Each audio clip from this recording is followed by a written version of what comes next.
Hi friends, இந்த வீடியோவில் வந்து நம்ம என்ன பார்க்க போகிறோம் அப்படின்னு கேட்டிங்கன்னா, இப்போ வந்து கரூரில் நடந்த பெரிய பெரிய ஒரு இன்சிடெண்ட்டை குறித்து வந்து இப்போ வந்து நம்ம தளபதி விஜயோட ஒரு நெருங்கிய நண்பரான சஞ்சீவை இப்போ வந்து உண்மையை வந்து உடைத்திருக்காங்க அப்படின்னு சொல்லலாம். ஸோ அதை பற்றி அந்த வீடியோ டீட்டெயிலாக பேச போகிறோம்.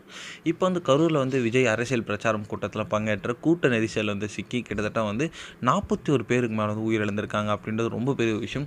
ஸோ உயிரிழந்தவர்களுக்கு தலா 20 லட்சம் கொடுக்குறேன் அப்படின்றது விஜய் வந்து அறிவிச்சிருந்தாலுமே வந்து ஒரு உயிர் போனது வந்து அந்த ஃபேமிலியால் இன்னுமே தாங்கிக்க முடியல அப்படின்னு சொல்லலாம். மேலும் வந்து கரூருக்கு வந்து நேரில் சென்று இறந்தவங்க குடும்பத்தை நேரில் சந்தித்து ஆறுதல் சொல்ல வந்து அனுமதி வந்து விஜய் வந்து கேட்டிருக்காராம். ஸோ போலீஸ் பாதுகாப்பு அனுமதி தர நீதிமன்றத்தில் வந்து வழக்கு தொடரப்பட்டிருக்கு அப்படின்னு சொல்லப்படுது. இருப்பினும் அந்த வழக்கு விசாரணை தாமதமாகும் என்பதனால் வந்து விஜய் கரூருக்கு செல்வது தாமதமாகி வந்துட்டு இருக்கு.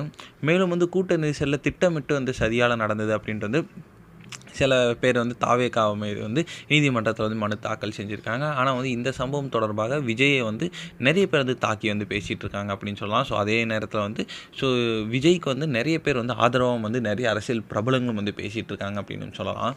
ஸோ இந்நிலையில் வந்து இப்போ வந்து நம்மளோட கரூர் சம்பவத்தை குறித்து வந்து இப்போ வந்து நம்மளோட விஜயோட நெருங்கிய நண்பரான சஞ்சீவ் வந்து ஒரு விஷயம் போட்டிருக்காங்க. அதாவது உன் பேரை சாய்க்க பல யானைகள் சேர்ந்த போதும் நீ சிங்கம் தான் அப்படின்ட்டு வந்து இப்படியே வந்து முடிச்சிருக்காங்க. இந்த ஒரு விஷயம் வந்து தளபதி ஃபேன்ஸ் மத்தியில் ரொம்ப ட்ரெண்டிங்காக போயிட்டுருக்கு. அதாவது அவங்க நண்பர் அண்ட் அவங்க ஃபேமிலி வந்து இன்னுமே விஜய் கூட இருக்கிறாங்க அப்படின்றது அவர் வந்து அவங்களோட ஒரு பிரதிபலிப்பாக வந்து போட்டிருக்காங்க. இந்த ஒரு விஷயம் தளபதி ஃபேன்ஸ் மத்தியில் ரொம்ப ரொம்ப ட்ரெண்டிங்காக போயிட்டுருக்கு.